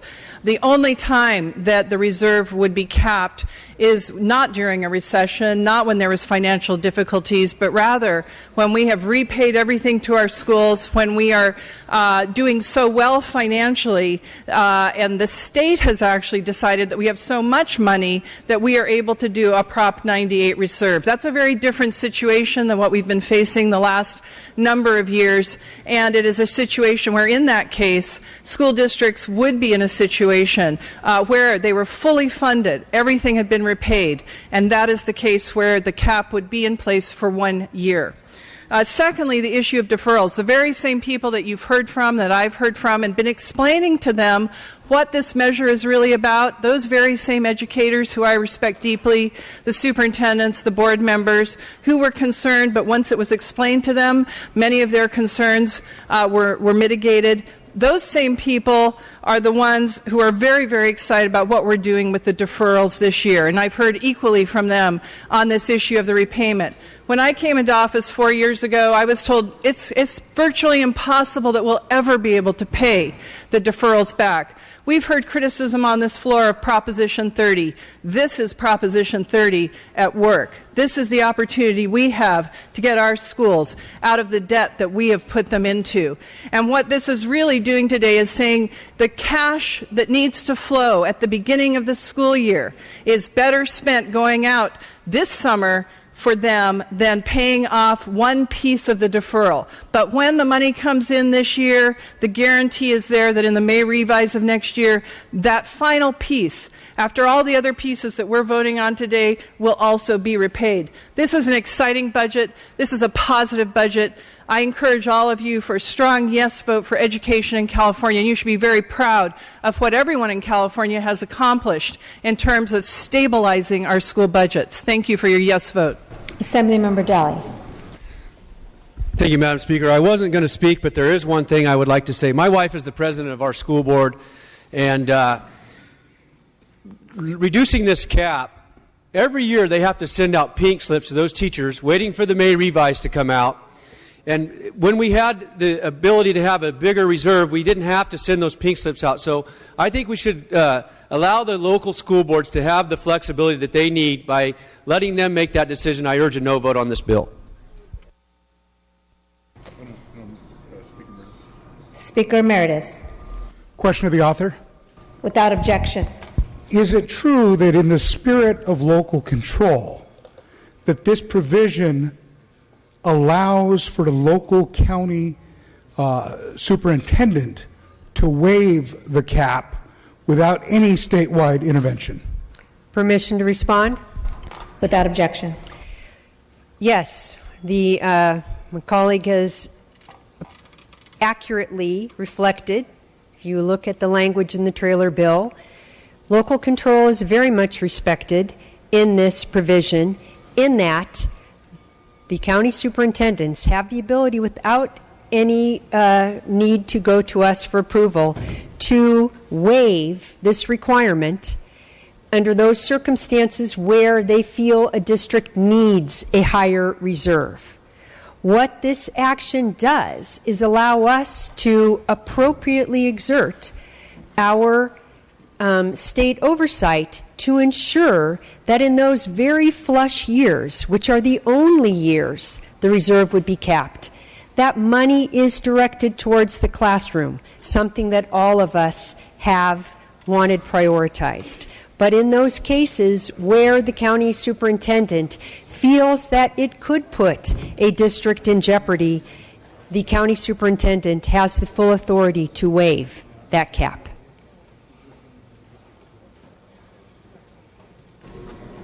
Clerk will open the roll. All members vote who desire to vote. All members vote who desire to vote. All members vote who desire to vote. All members vote who desire to vote.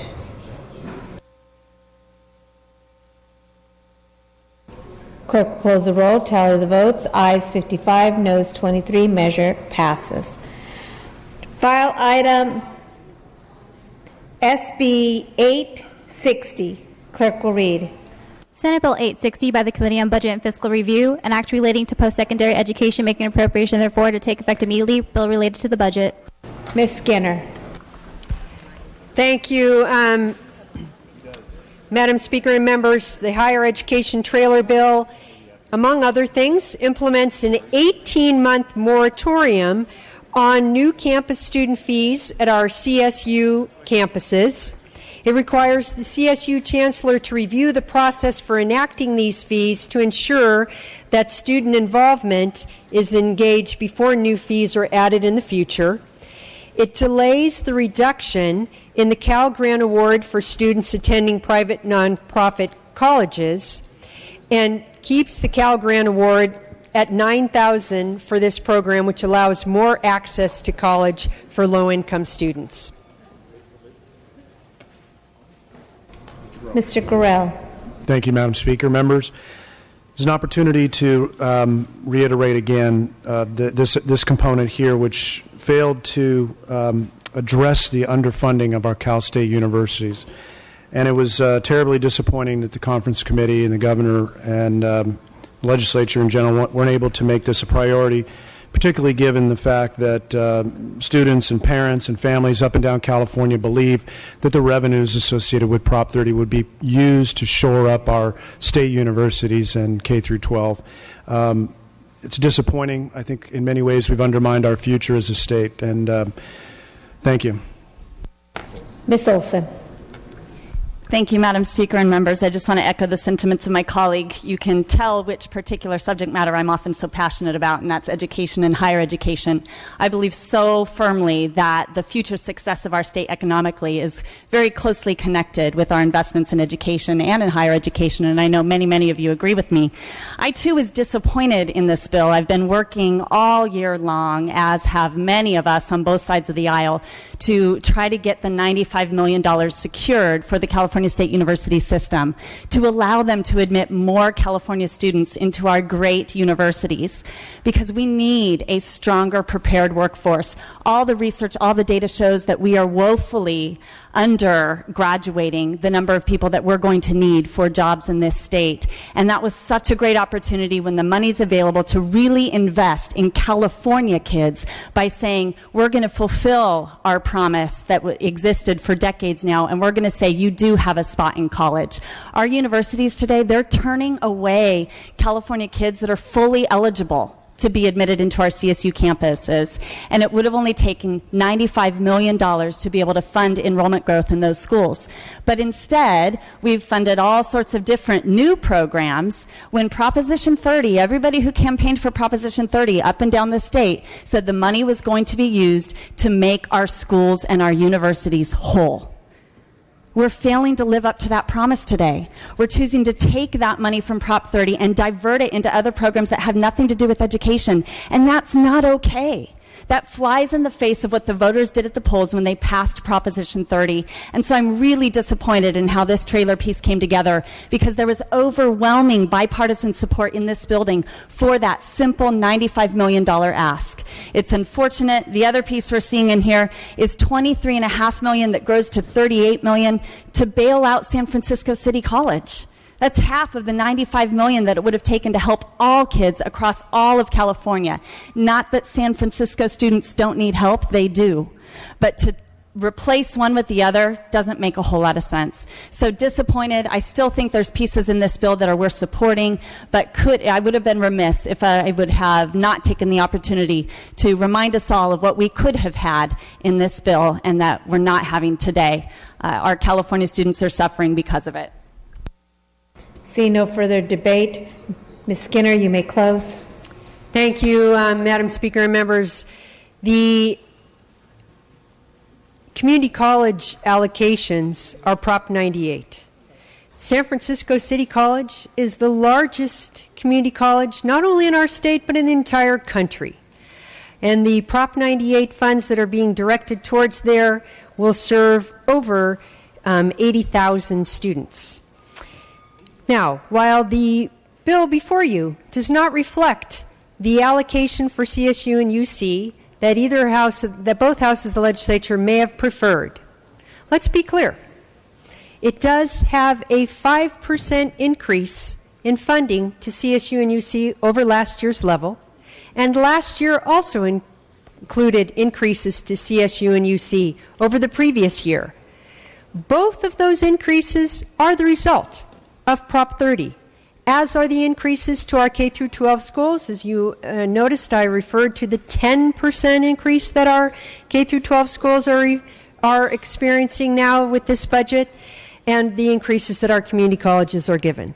So perhaps those of my colleagues who are concerned about our ability to provide additional resources to UC and CSU, which I think, as was mentioned, would be shared by all, perhaps then when we have the ability and the opportunity to continue such support as was represented in Prop 30, perhaps they will join us in that support. I ask for your aye vote. Clerk will open the roll. All members vote who desire to vote. All members vote who desire to vote. All members vote who desire to vote. All members vote who desire to vote. Clerk will close the roll, tally the votes. Ayes 63, noes 10, measure passes. Mr. V. Manuel Perez, you are recognized. Thank you, Madam Speaker. We're waiting for two Assembly trailer bills that are going to come from the Senate. The Senate convenes at 5:30. They've convened already. But while we wait, we'll take a brief 30-minute dinner. And please remain on the floor so we can dispense with the measures and complete our business as soon as we receive the bills. And dinner is provided by Madam Speaker Atkins. Please enjoy. Thank you, Mr. V. Manuel Perez. You have to remain on the floor. There is food provided in the lounge.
Members, please come to the assembly floor.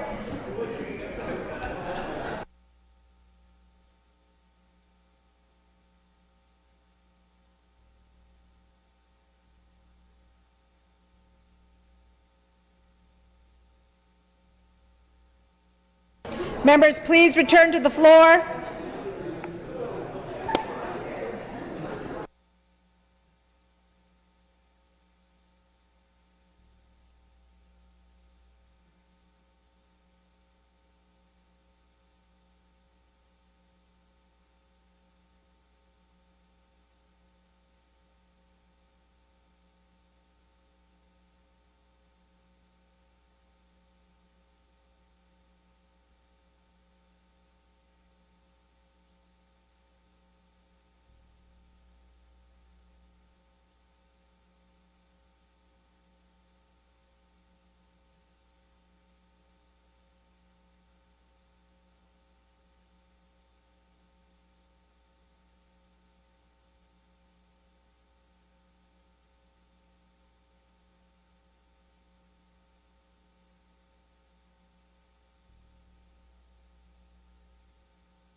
Mr. V. Manuel Perez.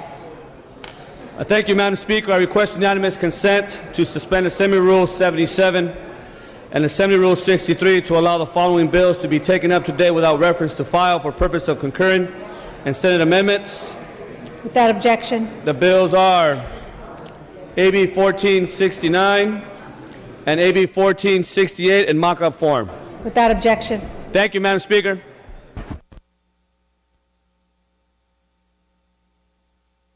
Okay.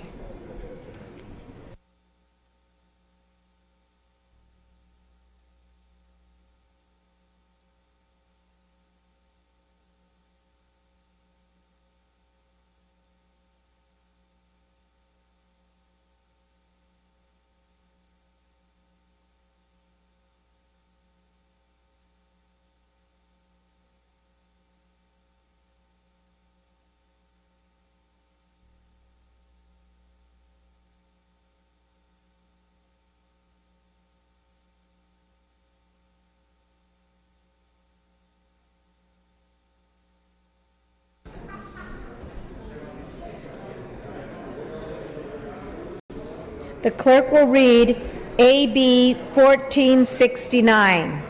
Assembly Bill 1469 by Assemblymember Bonta, an act relating to state teachers' retirement, making appropriation therefore to take effect immediately, bill related to the budget. Mr. Bonta. Thank you, Madam Speaker and members. AB 1469, SB 864 addresses the CalSTRS unfunded liability. This plan is the result of work between the legislature, the administration, and various stakeholders in the education community, including a year of meetings and hearings on the issue. And it includes a long-term funding solution intended to eliminate the funding shortfall over a 32-year period. Based on the most recent CalSTRS numbers, CalSTRS has a shortfall in funding of about $74 billion and will run out of funding for the program in approximately 35 years if no changes occur. This is a shared responsibility solution, with increased contributions coming from the teachers, the schools, and the state. These increases will be phased in over a period of 3 years for teachers and the state, and over a period of 7 years for school districts. The current form of the bill, at the recommendation of both the Senate and Assembly retirement committees, addresses concerns voiced by employers about the impact of increased contributions in the current budget year by lowering the contribution rate in the current year and providing a smoother transition to the increased rate, thereby allowing schools to better adjust to the change. The cost of making CalSTRS whole is significant, and the proposed increases will create challenges for those impacted by them. But a delayed solution only makes the debt greater and the hole harder to fill.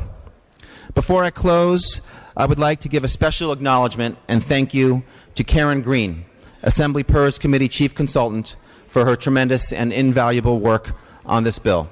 Colleagues, I respectfully ask for your aye vote. Mr. Hagman. Thank you, Madam Speaker. And for the members who's coming back from our little break, this is equivalent to SB 864 in our charts. Thank you.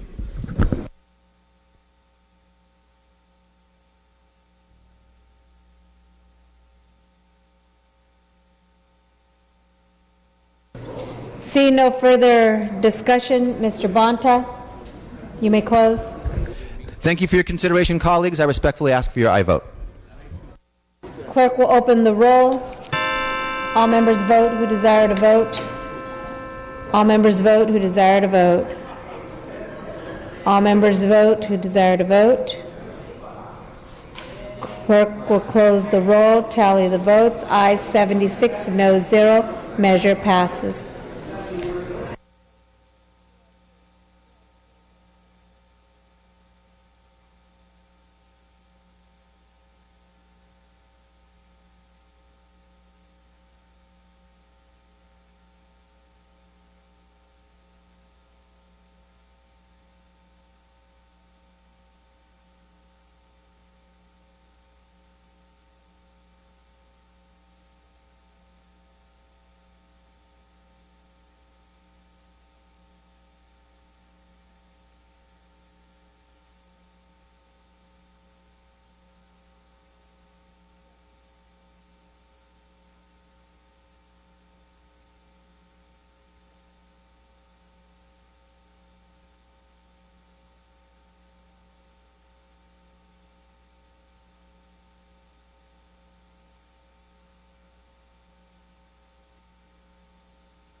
Mr. V. Manuel Perez, under motions and resolutions. Thank you, Madam Speaker. Hold on, Mr. V. Manuel Perez.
AB 1468 without reference to file, taken up on mock-up form, and it is on your desktop. Clerk will read. Assembly Bill 1468 by the Committee on Budget, an act relating to public safety making appropriation, therefore to take effect immediately, bill related to the budget. Ms. Skinner. AB 1468. Ms. Skinner. Thank you, Madam Speaker and members. AB 1468 is our public safety trailer bill, and it implements California's first recidivism reduction plan as agreed to upon by both houses and the governor, and much of which was generated from this house's own Justice Reinvestment Task Force. The recidivism reduction plan includes funding for transitional housing, for mental health services, and community-based support programs to help our offenders begin their path to successful reentry into our communities. The public safety bill also authorizes the sale of bonds to finance the design, construction, and renovation of our local jails, meaning our county jails, by giving priority to projects that include facility replacements, inmate programming space, and space dedicated to providing health and mental health care services. The bill authorizes CDCR to provide services to offenders released as a result of Proposition 36, which was passed in 2012. It also creates a presumption of split sentences for realigned offenders unless the court finds in the interest of justice that that split sentence is not appropriate in the particular case. Finally, it requires CDCR to develop policies related to the department's contraband interdiction efforts for individuals entering CDCR facilities. Assemblymember Melendez. Thank you, Madam Speaker. Members, communities across California are struggling to handle the influx of inmates under the Public Safety Realignment Law. I know you are all aware of that. We've spoken about it 1,000 times on this floor since I've been here. We've had 60,000 inmates, around 60,000 inmates, have been shifted to local communities, and roughly another 55,000 inmates are on community supervision. So they're out early. This legislature needs to provide the necessary funding to help the locals cope with this new realignment policy. The measure before us it authorizes $500 million in lease revenue bonds for local jail construction. And without enough space to house our inmates, local jails have been forced to grant de facto early release to criminals to make room for other realigned criminals, and so on and so on. This funding will help them build additional capacity to house the serious and repeat felons who are now serving time at your local level. Your sheriffs are dealing with this problem. Despite the funding, though, I do have some concerns about how this budget is going to have a negative impact in other areas, specifically when dealing with criminals on drug offenses. We have people who are drug traffickers, who are drug dealers, who are going into our communities and getting our children hooked on drugs. They're tearing apart families. They are going into communities of color and driving a wedge. These are people who are running the meth labs. They're dealing drugs in our schools, in our neighborhoods, and families are being torn apart. So this budget will establish a presumption of early release for many of these inmates, and they'll serve their sentence outside of jail on probation. I don't think that's healthy for our communities. This bill would also let serious and repeat criminals go free or face very little supervision before they've completed their rehabilitation or fully paid their debt to society, which I think we can all agree is a necessity. So I think, members, Californians should not have to live in fear of who's being released into their community. This budget, I believe, this portion of the budget puts our communities at risk, and I would ask for your no vote. Seeing no further debate, Ms. Skinner, you may close. Appreciate my colleague specifying that, yes, indeed, this budget bill does include the $500 million for our county jail facilities, and I ask for your aye vote. Clerk will open the roll. All members vote who desire to vote. All members vote who desire to vote. All members vote who desire to vote. All members vote. Clerk will close the roll. Tally the votes. Ayes 53, noes 22. Measure passes. Senate amendments are concurred. Senate amendments are concurred in. Mr. Vivanio Perez. Thank you, Madam Speaker. I request unanimous consent to suspend Assembly Rule 96 and Assembly Rule 63 and withdraw SB 871 from the Budget Committee and have it taken up today without reference to file for purpose of third reading. Without objection. Thank you, Madam Speaker. Under motions. SB 871. Clerk will read. Senate Bill 871 by the Committee on Budget and Fiscal Review, an act relating to taxation to take effect immediately, tax levy. Ms. Skinner. Thank you, Madam Speaker and members. This bill makes various statutory changes needed to implement the budget package, and it extends an existing sunset for a solar tax exemption for new active solar energy systems. The exemption is on only the first property owner. Once the property changes hands, the exemption is no longer applicable. And for large-scale solar, they will continue to, as they do now, pay property tax on the land and other equipment. The exemption applies to the solar collection equipment only, and it is an exemption for the property owner. I ask for your aye vote. Mr. Daly. Thank you, Madam Speaker. I would like to remind the body here that this exemption isn't really due right now. It has some time before it has to be renewed. And the second most important thing is that we did this to incentivize solar to come on board. It has. It's done very well in the state of California. But they don't pay the local property tax, which funds our schools and funds the local counties. And this is another attack on county government, and I urge a no vote on this bill. Mr. Chesbro. Madam Speaker, I reluctantly rise in opposition to this bill. And the reason is that this should be a policy bill or should have been heard in Budget Subcommittee. There are good arguments for it. There are some good arguments against it.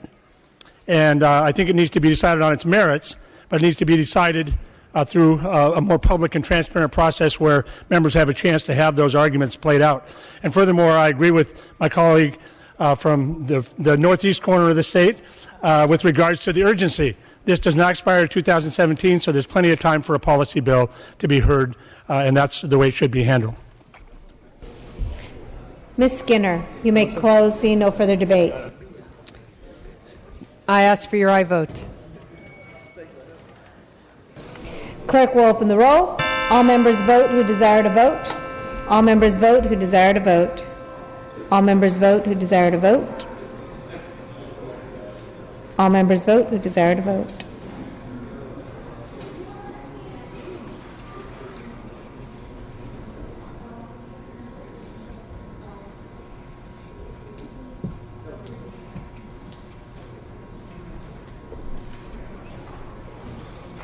All members vote who desire to vote.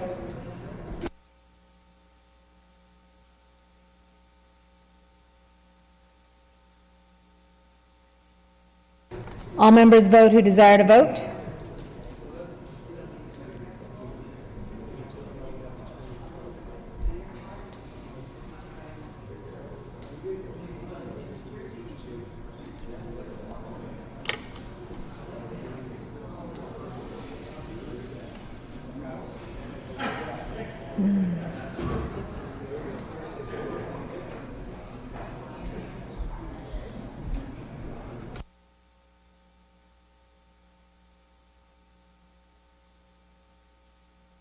All members vote who desire to vote.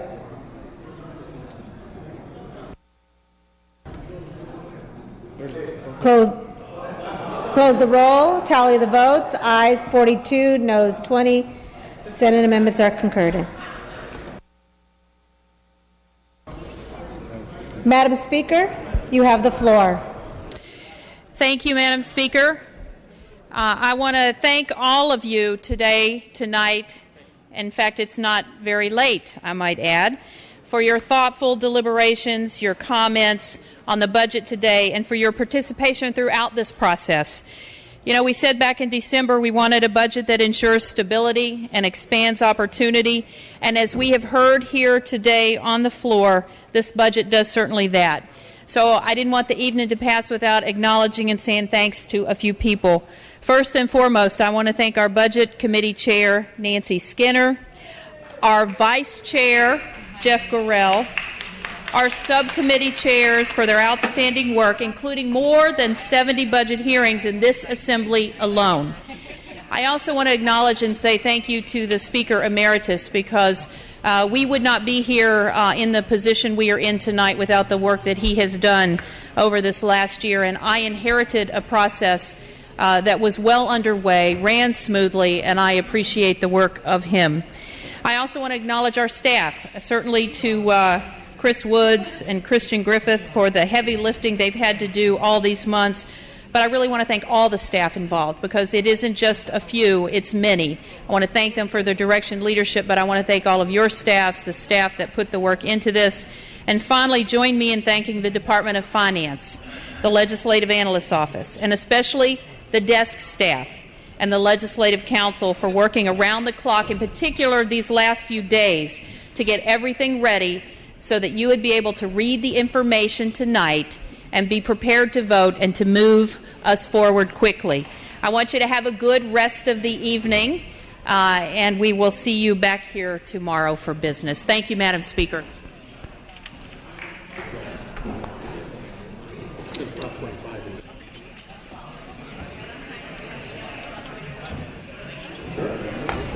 The session scheduled is as follows. Monday, June 16th, floor session at 12 noon.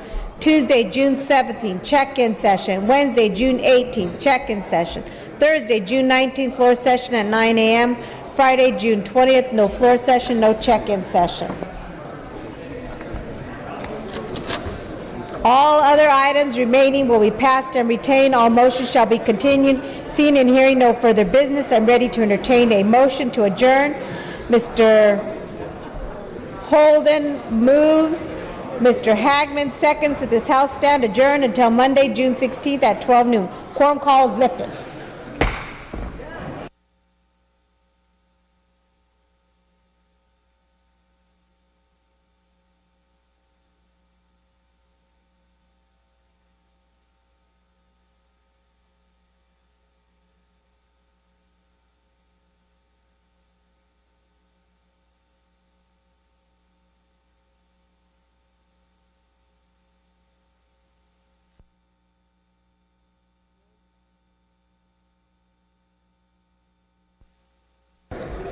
Logue, SB 854, no to not voting.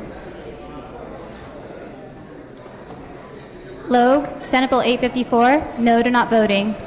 Logue, SB 855, no to not voting. Logue, Senate Bill 855, no to not voting. Thank you.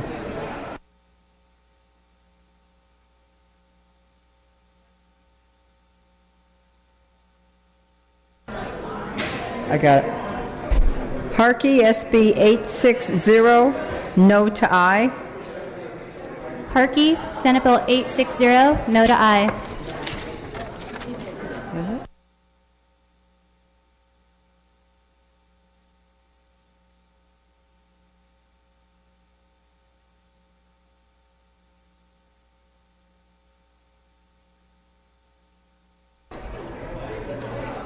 Waldron, SB 860, no to not voting. Waldron, Senate Bill 860, no to not voting.